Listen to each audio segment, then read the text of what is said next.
Itago niyo na lang ako sa pangalang Leonard. Taong 1985, sa probinsya ng Mindanao. Nang panahong ito kung saan ay 26 o 27 anyos na ako. Nauso ang hawaan ng mga ganitong uri sa aming baryo. Kaya nga nalulugi na yung mga karinderya nang dahil sa kumakalat na tsismis noon. Kaya ang mga tao ay kanya-kanya na lang ng pagluluto.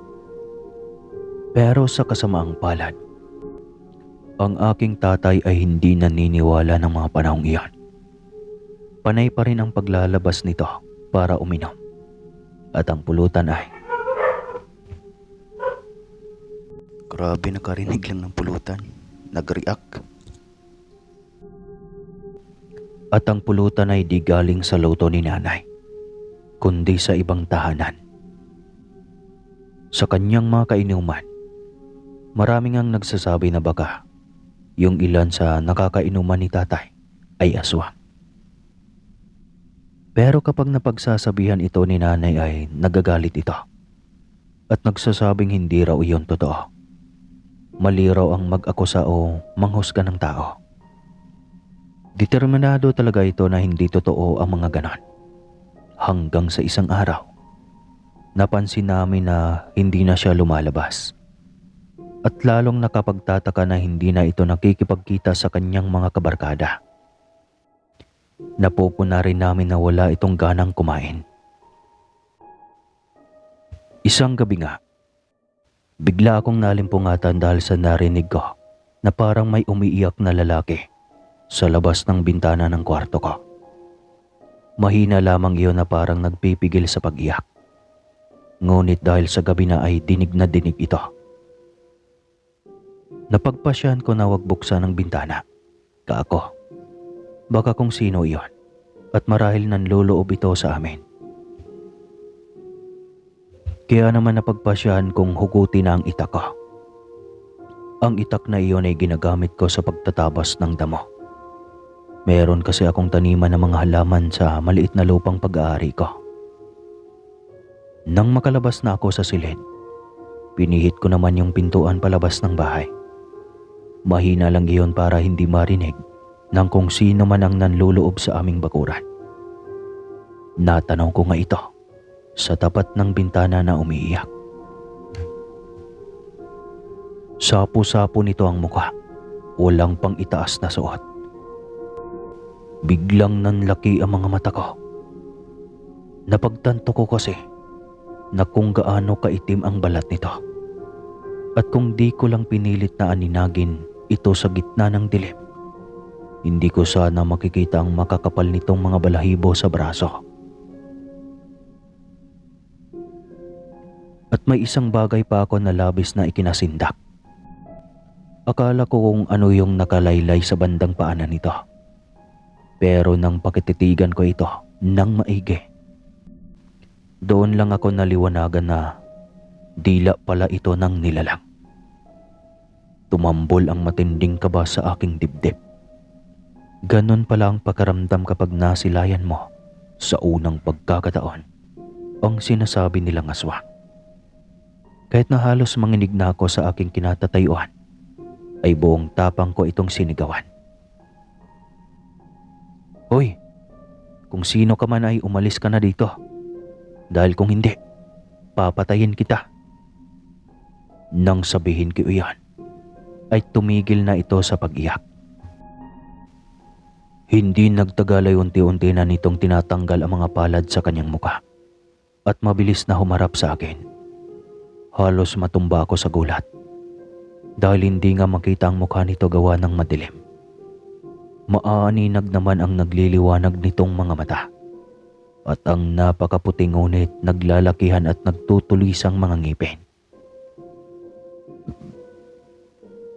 Lumikha ito ng nakakapangilabot na ungol habang nakatitig sa akin.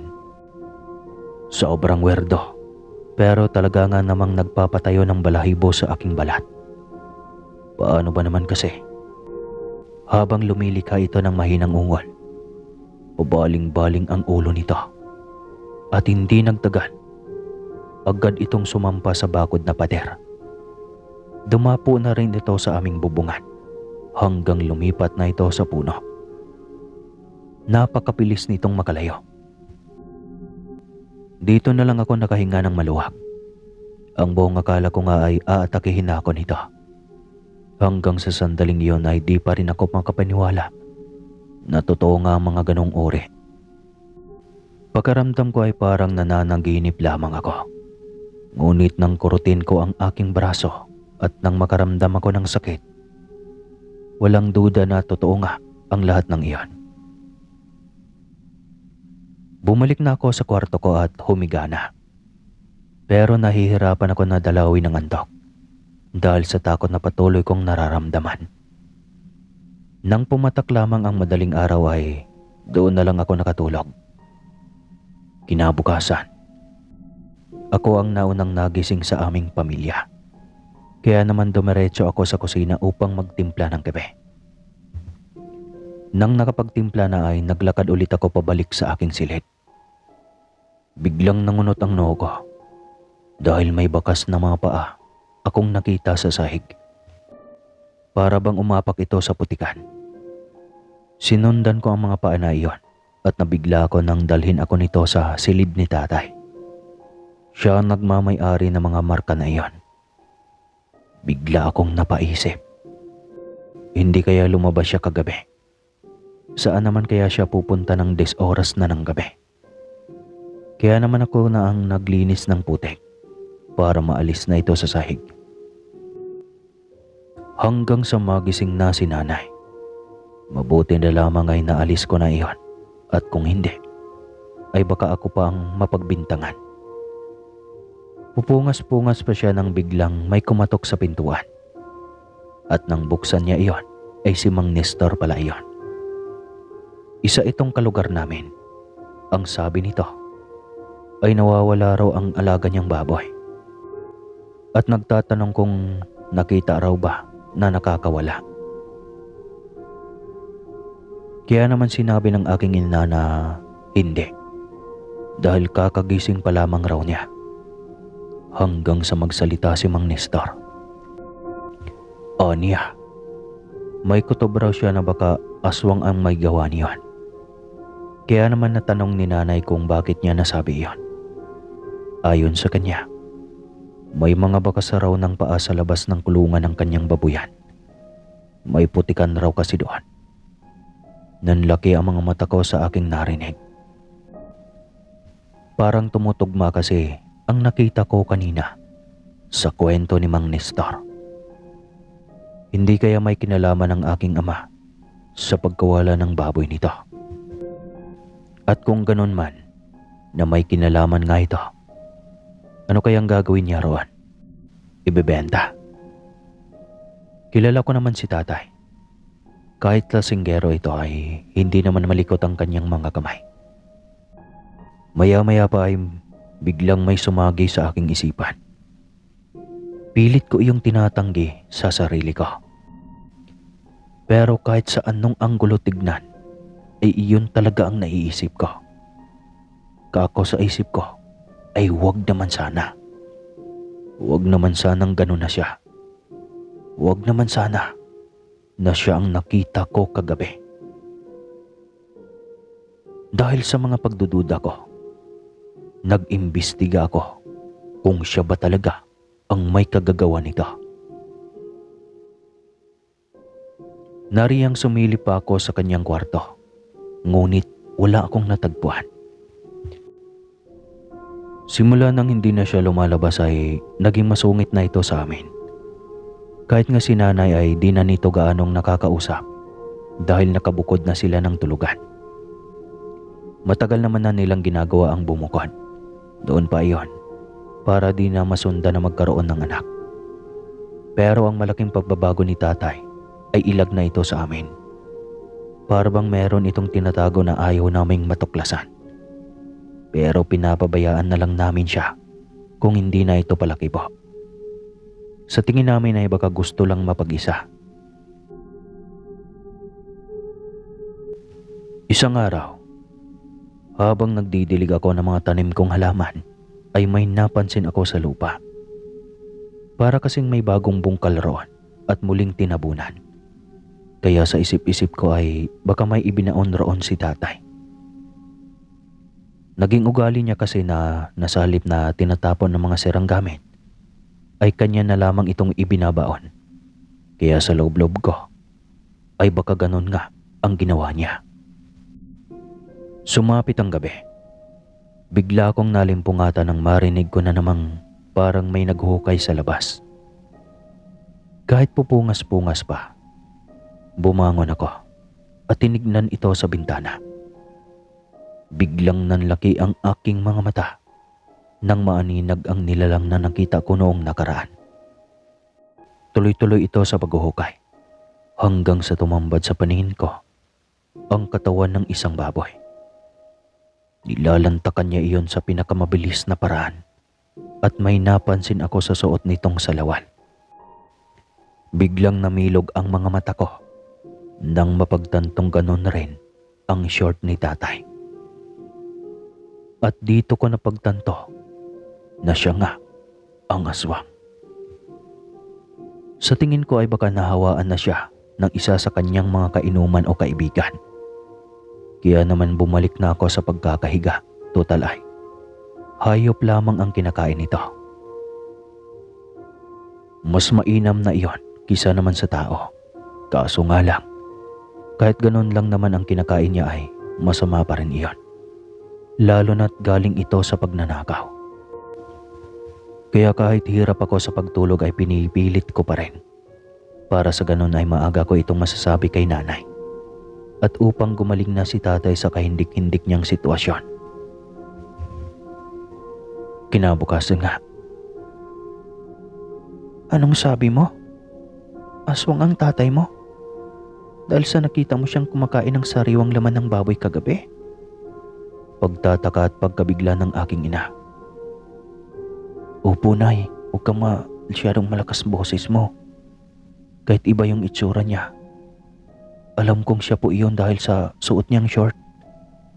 Paliwanag ko rito. Diyos ko po, huwag naman sana. Pero anak, anong ebidensya mo na ganoon nga ang tatay mo? Ayaw ko naman siyang kumprontahin at baka magalit siya. Nagbago na rin kasi ang pag-uugali niya eh. Dahil sa sinabi nito, dinala ko siya sa lupa kung saan nakalibing ang hayop. Tinatago iyon ni tatay roon para kapag hindi niya na kontrolado ang kanyang pag-iisip, ay may makakain siyang laman. Mabuti na lang ay wala si tatay noon. Nagpaalam ito kay nanay na may pupuntahan kanina. At gamit ang pala ay binungkal ko iyon. Kitang-kita ni nanay roon ang bawas ng katawan ng baboy. Kaya kahit papaano ay naniniwala na siya sa akin. Ang sabi niya, mamaya umano ay kukumprontahin niya ito. At iyon naman ang bagay na ginawa niya. Sa una ay hindi ito umaamin. Hanggang sa umamin na rin ito sa bandang huli. Ang kwento nito, nakuha niya raw iyon nang makipag-inuman siya sa bagong kakilala. Hindi niya sukat akalain na may halo pala ang pulutan. Sinubukan raw niya itong balikan upang magiganti. Ngunit hindi na niya nagawa dahil pinaglalamayan na ito. Dito niya napagtanto na matanda na pala ang kanyang nakainuman at sa tingin niya, bumabata lang ang itsura nito nang nasa kanya pa ang sumpa. Pero nang mailipat na sa kanya ay hindi niya akalain na kulubot na pala ang balat nito. Nagpapanggap lamang pala ito na bata pa. Marahil kaya inilipat na sa kanya ang sumpa ay dahil baka gusto na nitong makapagpahinga. Kung ganoon, mahal, dapat maghanap tayo ng manggagamot na tutulong sa iyo, sambit ni nanay. Gusto ko man, pero parang huli na. Matutulungan pa rin ba niya ako kahit na kumakain na ako ng sariwang laman ng hayop? Nagbabago na ako ng anyo, Elineta. At mukhang mahirap na ang gusto mong mangyari. Napipigilan mo pa ang pambibiktima ng tao eh. ibig sabihin ay nakokontrol mo pa ang sarili mo. Kaya mo yan. Magtiwala ka naman sa akin. Pahayag ng aking ina. Pagko ay pumayag na rin ang aking ama na magpagamot sa albularyo. At bago pa magtakip silim ay nagtungo na nga ang matanda sa aming bahay. Pumayag si tatay na igapo siya sa kama habang siya ay inuorasyonan. Ginawa ang pagtatali para kung sakaling kumagat na ang dilim, hindi siya makakawala pa. Pagkatapos ng ilang ritual at orasyon ang ginawa ng matanda, pinainom siya ng kulay itim na dagda. Nakalimutan ko na kung anong tawag roon. Pero ang sabi nito ay nanggaling raw ito sa isang klase ng puno na matatagpuan sa tuktok ng kabundukan. Nang malunok ni tatay ang dagda ay nagsisigaw siya. Kaya nag-alala talaga kami ng aking ina. Pero ang sabi ng manggagamot ay natural lamang raw iyon. Dahil niluluto nito ang sumpa na nakapaloob sa kanyang katawan. Kaya uminahon na kami. Ilang sandali pa, merong sinabi sa amin ng albularyo. Matindi raw ang pagmamahal sa amin ng aking ama. Dahil ang pagiging aswang raw ay napakahirap kontrolin. Binabago nito ang isipan ng sinumpa at nagiging bayolente. Pero si tatay, bagamat nagiging bayolente, umiiral pa rin raw ang kanyang puso. Kaya naman nakikilala pa niya ako bilang anak at si nanay naman bilang asawa. Iyon ang dahilan kung bakit puro hayop na lamang ang dinadali nito. Pero dumating ang di inaasahan. Nabigo ang manggagamot na pagalingin si tatay. Nagbago pa rin ang kanyang katauhan ng kumagat na ang dilim. Naging kakilakilabot siya na nilalang. Mabuti na lamang ay sadyang matibay ang mga lubid. Kung kaya't hindi siya makawala. Nagsindi na rin kasi ng insenso ang manggagamot upang manghina ang katawan ng nilalang. Kaya't nakakatulong iyon para di ito makawala kahit pa nagpupumiglas na ito. Hanggang sa nagtapat na nga sa amin ang matanda. Nahuli na ang lahat para pagalingin ang aking ama. Masakit man sa dibdib, tinanggap na lamang namin ng aking ina ang masaklap na katotohanan. Kaya mula noon, kapag sumasapit ang dilim ay pinapakain na lamang namin siya ng hilaw na karne ng hayop. Kahit mahal ay napipilitan kaming bumili nito. Kumakain naman nito kaya napapakalma rin naman siya. Lumipas ang isang taon na puro ganun lang ang nagiging tagpo. Pinapakain namin ng hilaw na karne para lamang kumalma. Nagpapatali naman siya kapag nasa normal pa siya. Samantala, nang sandaling iyon ay meron na akong asawa at nagdadalang tao na ito. Sa katunayan nga niyan, 7 buwan nang nagbubuntis nito si Melissa. Kaya maraming natutuwa at nag-aabang sa pagsilang ng aming anak. Hanggang sa isang gabi habang nagbabasa kami ng libro ni Melissa, nagulat kaming pareho nang biglang may nakapasok na 3 asong itim. Sa sukat at laki ba naman ito ay mahalatang hindi ito normal. Hindi ako nakapaghanda ng sandaling iyon at napatulala lang ako sa 3 hayop. Titig na titig ito kay Melissa, lalong-lalo na sa maumbok niyang tiyan. Pero hindi nagtagal ay nakarinig kami ng napakalakas na pagsigaw. At maya-maya ay nakarinig rin kami ng paglagutukan ng mga buto. Namimilipit sa sakit ang nagmamay-ari ng boses. Nang aktong aatakihin na ng 3 aso ang aking asawa, ay sinunggaban ito ni tatay na nasa nakakapangilabot na kaanyuan. Ako naman bilang isang anak ay tinulungan ko ito. Pinagtutulungan kasi ito ng 3 at sugatan na rin siya ng oras na iyon. Kumuha ko ng itak habang ang aking asawa ay sigaw ng sigaw. Bagamat nakamot ako ng 2 aso, tinarakan ko sila isa-isa ng patalim sa dibdib. Mabuti na lang kasi ay matulis ang dulo niyon. Kaya baon na baon ito sa kanilang mga katawan. Nakuha pang magpulasa ng mga ito matapos kong masaksak. Samantalang yung isa pa ay kasalukuyang nakikipaglaban sa aking ama. Pareho na silang sugatan ngunit mas grabe kay tatay. Maya-maya pa ay biglang sinakmal ng asong itim ang aking ama sa leeg. Nakuha pa niyang makakalmot sa katawan nito. Ngunit nangihina na rin siya dahil sa mga sugat niya. Kaya naman tinulungan ko siya at pinagtataga ang aso hanggang sa tumakbo na rin ito palayo. Sugatan na rin ang buong kong katawan dahil sa 2 asong umatake sa akin kanina. Unti-unting bumabalik ang dating itsura ni tatay. Kaya naman dinaluhong ko ito ng yakap. Tay, bakit mo naman tinaya ang buhay mo? Pasensya na rin, tay, kung napatulala ako kanina. Hindi ko rin kasi inasahan ang paglusop nila eh. Wala sa loob ko. Tay, sugatan kayo. Gagamutin ko kayo. Lumaban kayo, tay. Kailangan niyo pang makita ang magiging apo ninyo. Maluha-luha akong pahayag sa kanya. Pero bigla niya akong pinigilan. Kahit na nanghihingalo ay, pinipilit pa rin niyang makapagsalita. Huwag na, anak. Dahil nakikita ko na ang kabilang buhay. Itinaya ko ang sarili ko dahil hindi na maibabalik kahit kailan ang dating ako. Ang tatay mo na normal at hindi nagbabago tuwing kakagat ang dilim. Pagod na rin ako sa ganitong kalakaran, anak.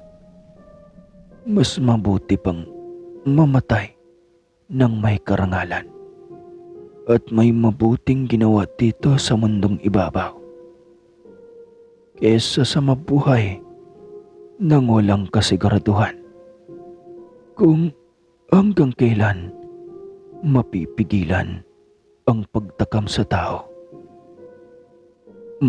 Maraming salamat, anak, sa hindi niyo paglagay ng pangontra dito sa bahay. Nangihina kasi ako. Pero mali rin pala yun. Eto nga, umatake yung mga kaori ko. Pero naprotektahan ko naman yung mag-ina mo, anak.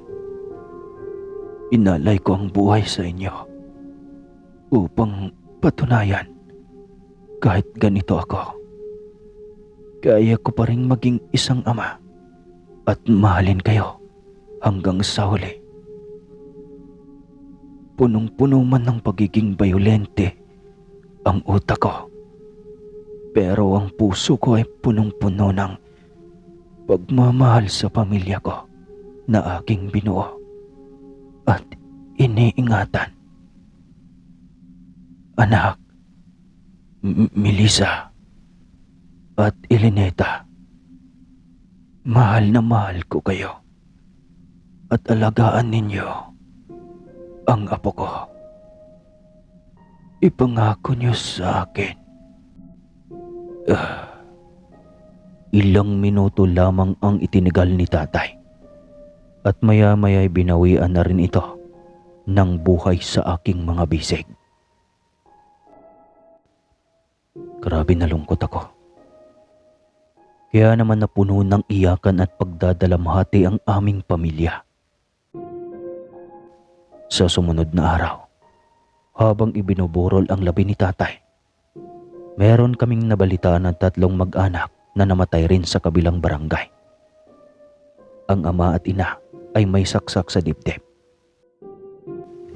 Samantalang yung anak naman ay napuruhan ng mga taga sa ulo. Kaya dito ako napaisip, hindi kaya iyon yung nakaengkwentro namin? Kung sila man iyon ay mabuti na rin iyon sa kanila kaysa naman sa makabambiktima pa sila ng iba. Samantalang, yung mga nakikilamay sa burol ni tatay ay walang nakakaalam na naging ganito ito. Tanging kami lamang mag-anak at ang albularyo. Siya nga pala. Noong bawian ng buhay ang aking ama, yung ibong itim na lumabas sa kanyang bibig ay ibinigay ko sa albularyo para ito na ang pumatay sa sumpa na iyon. Nangako kasi siya na uurasyonan iyon at ililibing sa lupa. Sa kabila ng nangyari, nagpapasalamat ako kay tatay na kung hindi dahil sa kanya, di sana masisilang ni Melissa ang aming anak ng matiwasay. Sa bandang huli, lumipat na rin kami ng tahanan kasama ang nanay ko. Nang sa ganon ay di na kami mapiperwisyo pa ng ibang aswang na nangyayanggaw sa aming baryo. Hanggang dito na lang po ang kwentong ito. Lubos na gumagalang Leonard ng Mindanao. Huwag kalimutan magkape. Alright.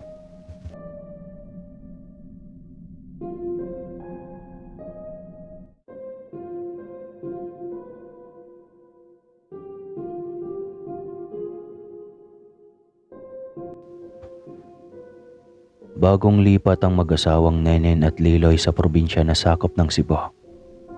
Isang dating marino si Liloy habang si Nenen ay isang biyuda ng isa ring marino na namatay dahil sa bangungot. 3 taon na itong biyuda bago makilala si Liloy. Dahil may ipon namang pera ang matandang binata na si Liloy ay napagdesisyon na ng dalawa na magsama na lang. Ang gusto ni Liloy ay maikasal sila ni Nenen. Ngunit dahil sa ayaw ni Nenen ng isyo, dahil hindi siya tanggap ng pamilya ni Liloy, ay mariin niyang tinanggihan ang alok nito. Magsama na lang tayo, mahal. Malayo sa pamilya mo, malayo sa pamilya ko. Para naman walang gulo sa pagsasama natin. Dalang-dala na rin ako sa karanasan ko sa una kong biyanan. Kung mahal mo talaga ako at tanggap mo lahat bilang ako, papayag ka sa gusto ko dahil kung hindi, ngayon pa lang ay handa naman akong tapusin na ang relasyon natin. Litanya ng biyudang si Nenen. Ito naman hindi pa ako nakapag-react, tatapusin na kaagad. Siyempre mahal kita. Kaya ano man ang magiging desisyon mo, re-respetuhin ko. Ikaw ang masusunod, mahal ko. Sa isang hindi pa masyadong sibilisado na baryo na sakop ng isang probinsya ng Negros, napili ng dalawa na manirahan. Mula sa Cebu ay lumipat sila ng Negros. Noong una, nagrerenta sila ng bahay. Habang nagko-construction si Liloy, naglalakot naman ng gulay si Nenen. Kailangan kasi niyang padalhan ng suporta ang anak na nag-aaral. Nasa pangangalaga ito ng lola dahil ayaw rin ng ina ni Nenen na nasa pamamahay niya ito, lalo na at nagdadalaga na ito. Sa huli ay unti-unti na silang nakakaipon hanggang sa makapagsimula siya ng maliit na tindahan.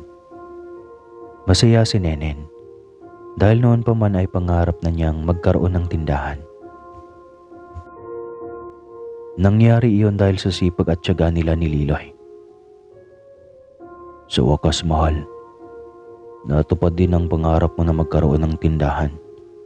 Wika ni Liloy sa kanya matapos nilang mag-display ng paninda sa munting tindahan na ginawa nito. Naku, mahal, hindi mangyari ito kung hindi rin dahil sa iyo. Pinagtutulungan natin dalawa ito. Ang swerte ko sa iyo, Nen. Kung hindi ikaw ang babaeng dumating sa buhay ko, malamang wala akong ganitong buhay. Naku, maswerte ako sa iyo, mahal. Tinanggap at minahal mo pa rin ako sa buhay mo. Kahit may anak at naging una na akong pamilya. Naging masaya ang pagsasama ng dalawa. Ang munting tindahan ay unti-unting lumaki hanggang sa naging marami na ang kanilang suki. Isa sa mga suki nila ay ang matandang si Lolo Arman. Mag-isa ito sa buhay. Pero ang sabi naman nito ay may anak itong nagpapadala ng ganyang budget sa pagkain. Mahirap pa rin sa iyo ang mag-isa, Tay Arman. Dapat may kasama ka sa bahay. May nagsasaing para sa iyo o nagluluto. Ilang taon ka na nga? Tanong pa ni Nenen sa matanda bilang isa siyang babaeng may malambot na puso at napakamaawain lalo na sa mga matatanda. 80 na ako, pero malakas pa naman, Nenen. Kaya huwag ka nang mag-alala masyado sa akin. Matagal na akong mag-isa sa buhay. Abay, sanay na akong laging mag-isa. Wika pa nita. Hindi na natuloy pa ang kanilang pag-uusap nang may dumating na mamimiling isa rin sa mga kapitbahay nila. Kaya nagpaalam na rin ang matanda at tuloy nang umalis. Ate Nen, huwag ka masyadong pakampante sa matandang iyon. Bulong ng bagong dating na kaidaran niyang si Bengka. Bakit naman, Beng? Aswang kaya ang matandang iyon? Talaga? Baka hindi naman totoo. Anong hindi totoo? Sobrang kilala na iyang si Lolo Arman na matinik na aswang dito sa ating baryo. Ayaw pa rin maniwala ni Nenen. Isa pa ay alam naman din niya na kapag kapitbahay mo ang aswang, hindi ito mananabla. Dadayo pa ito patungong malayo para makahanap ng mabiktima. Hindi iniisip ni Nenen ang mga sinabi ng mga kapitbahay. Ayaw niyang pag-isipan ng masama ang matanda.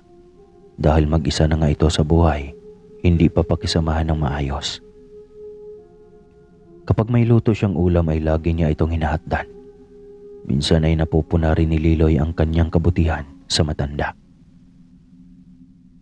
Pabayaan mo na akong magmamagandang loob sa matanda, mahal. Alam mo naman na matanda ito, hindi ba? Huwag na nating ituring na iba. Wala pa naman iyang pamilya kahit isa dito. Ayaw pang magmagandang loob dito ng ating ibang mga kapitbahay at kababaryo. Kawawa naman. Ikaw talaga, Nenen. Napakamawain mo. Paano nga kung totoo ang sinasabi nila na aswang si Lolo Arman? Paano kung bigla ka nalang hawaan ng pagiging aswang? Eto naman, napakarumi ng isip. Hindi naman yata gagawin ni Lolo Arman iyon. Walang magawa lagi si Liloy dahil lagi niyang ipinagtatanggol ang matanda. Iyon din naman lagi ang nakikita ni Nenen sa matanda. Ang kabaitan nito. Napakabuti nito at maging sa mukha at pananalita ay kita ang katangian ng matanda. Sa huli ay humupa na mga usapin tungkol kay Lolo Arman. Ang biyaya sa kanilang mag-asawa ay tuloy-tuloy din sa pagpasok. Hanggang sa dumating ang pinakamalaking biyaya. Iyon ay ang pagbubuntis ni Nenen sa kanilang anak ni Liloy. Tuwang-tuwa itong si Liloy nang malaman na magkakaanak na si Nenen. Wala silang pinagsabihan, maliban sa kanilang mag-asawa lang. Ngunit dahil hindi naman ito may tatago dahil sa pagdaan ng mga araw, ay unti-unti rin naman itong lalaki. Kaya nahahalata rin ng mga kapitbahay. Uy, mag-ingat ka, Nenen. Buntis ka pala. Huwag kang masyadong magtiwala sa suki mong aswang.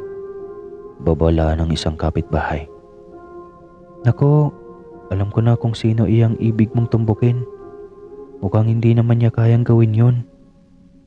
Anong hindi? Huwag kang pakampante, Nenen. Yung tao nga, mahirap pagkatiwalaan. Yung aswang pa kaya. Ngiti lang ang isinukli niya rito. Hindi niya kayang pag-isipan ng masamang matanda. Malayong malayo naman kasi ang akusasyon dito kaysa kilos nito. Naku, buntis ka pala, Nenen. Huwag na huwag kang lalabas kapag 6:00 na ng hapon. Maraming mga masasamang loob ang paikot-ikot sa ating baryo. Hindi ako nagmamalinis. Ngunit gusto ko lang din na maprotektahan ka. Lalong wag kang magsuot ng pulang damit. Puna isang umaga ni Lolo Arman nang bumili ito ng kape. Alam ni Nenen kung ano ang nais nitong tumbukin at halata sa tono nito na inaaman nitong aswang nga talaga ito. Ngunit hindi katulad ng ibang aswang. Nagpasalamat si Nenen sa matanda at kunwari ay hindi niya naunawaan ang pahiwatig nito tungkol sa sarili. 7 buwang buntis na si Nenen noon. Nakahiga siya ngunit alas 10 na lamang yata ng gabi ay hindi pa rin siya makatulog. Ramdam niya ang alinsangan ng panahon at idadagdag pa ang naglulumikot na bata sa kanyang tiyan. Hanggang sa narinig niya ang isang malumanay na huni ng pusa sa ilalim ng kanilang silong. Pagkaramdam niya ay nakatingala ito sa kanilang higaan habang humuhuni. Ilang sandali pa ay isang tila galit na pusa ang lumapit dito. Sagutan ng 2 pusa sa ilalim ng silong na animoy, nag-aaway. Ilang sandali pa ay narinig na niya na tila ba nakipagbuno na ang mga ito sa isa't isa. Dinig niyang tila nahihirapan ang isa sa mga ito at nasasaktan. Unti-unti ay tila naging masikip rin ang kanyang tiyan. Hanggang sa napahiyaw na siya dahil biglang sumakit ang kanyang tiyan. Liloy, gising. Gumising ka, Liloy. Tawag niya sa kanyang asawa. Ngunit nagmistulang patay si Liloy na kahit paggalaw o kahit kaunting sagot man lang, kahit sana umungol man lang ito, nang malaman man lang niya na naririnig siya nito. Ilang sandali pa ay biglang naging doble na ang kalampag sa ilalim ng silong. Para bang hindi na iyon mga pusa lang, parang mga taong nag-aaway sa ilalim ng kanilang silong. Mas lalo pa niyang nilakasan ang pagyugyug kay Liloy. Halos hihilahin na niya ito.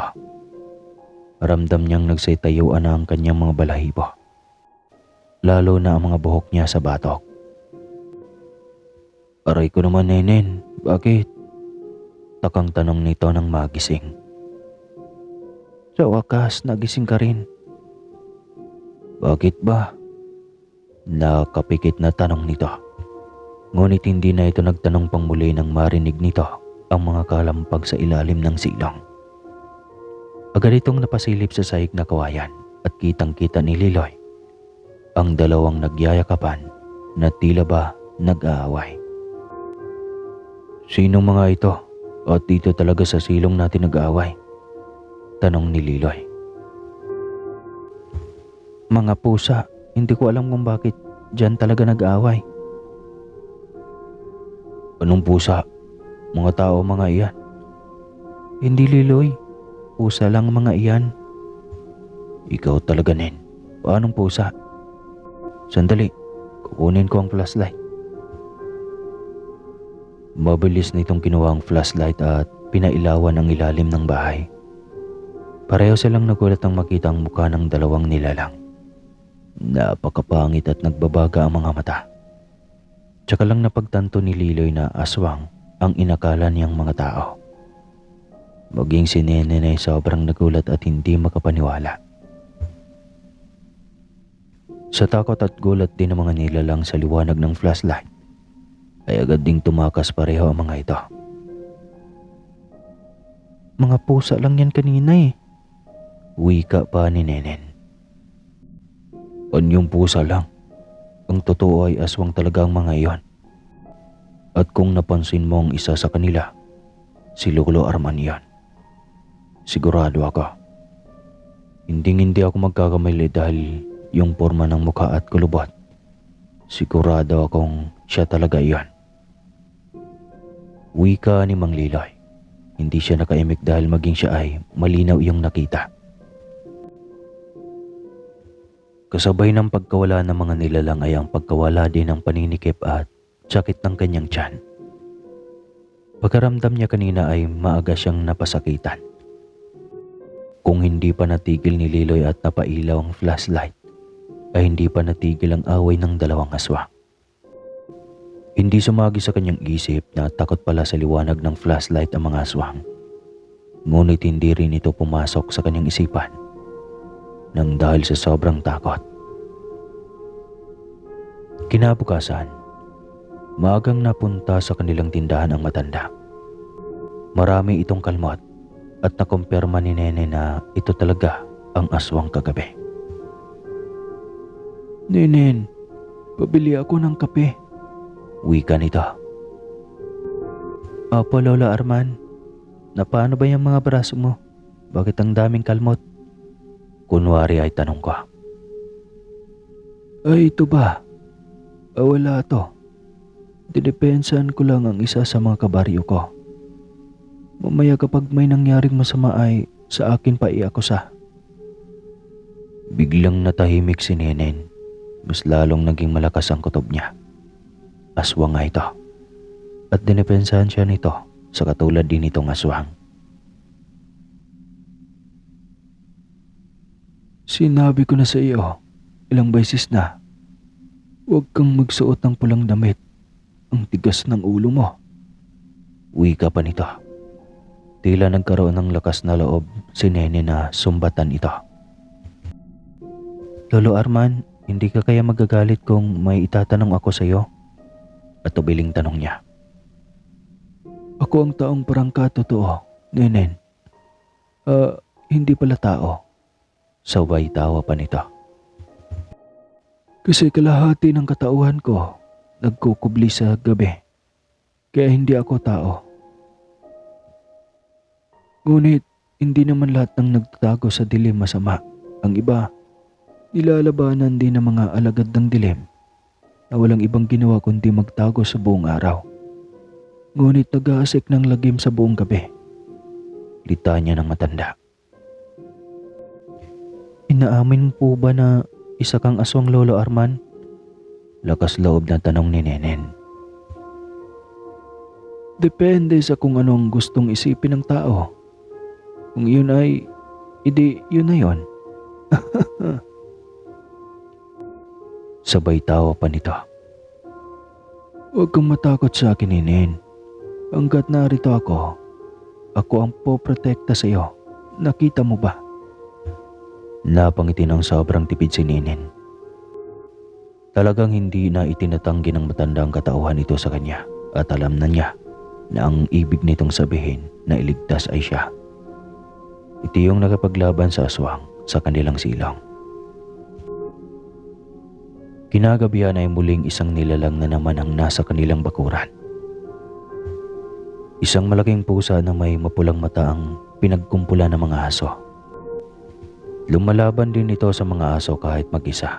Halatang takot pa nga ang mga aso sa nilalang na ito. "Naku, baka si Lolo Arman na naman iyan," puna ni Liloy. "Hindi iyan. Mamaya darating din si Lolo Arman at lagot ang mapanlinlang na pusang iyon," saad ni Nenen. Hindi nga ito nagkamali. Ilang sandali lang ang lumipas nang dumating ito. Nasaan yung tila mukha ay aso, ngunit ang katawan ay sa tao. Bigla nitong sinugod ang nag-aanyong pusa at mula sa maliit na saywang ng bintana ay malinaw nilang makikita ang anyo ng aswang na unti-unting lumalaki. Naging katulad na naman ito ng kalakihang aso o kalakihang hayop. Gaya ng nakaraan ay muling nakipagbuno ang mga ito sa isa't isa. "Liloy, anong gagawin natin? Alam ko na si Lolo Arman ang huling dumating." Nag-aalalang wika ni Nenen. "Asin, tama, asin. Sasabuyan ko ng asin ang mga iyan." Mabilis na sagot ni Liloy. "Hindi, Liloy, kawawa si Lolo Arman." Hindi na nga tinuloy pa ni Liloy na lumabas. Hinayaan na niya ito hanggang sa lumawala ang labanan ng dalawa. Naisip ni Liloy na kumuha ng itak. Malalaman niya kung sino dito si Lolo Arman. dahil depensahan siya nito. Nang maglakad siya papalapit sa mga ito ay mabilis na sumagot ang isang aswang, habang ang isa ay pilit na pinipigilan ng isang pang-aatake sa kanya. Tsaka na niya kinuha ang nakataklos na itak sa koloban pa nito na nasa kanyang tagiliran. Walang pag-alinlangan itong tinaga ni Liloy. Tinamaan ito sa balikat at isa pang pagtaga sana ang kanyang gagawin. Ngunit mabilis itong tumakas palayo. Tsaka ni Liloy itinago pabalik ang itak sa koloban nito. "Bakit di mo ako patayin, Liloy?" tanong ng nilalang.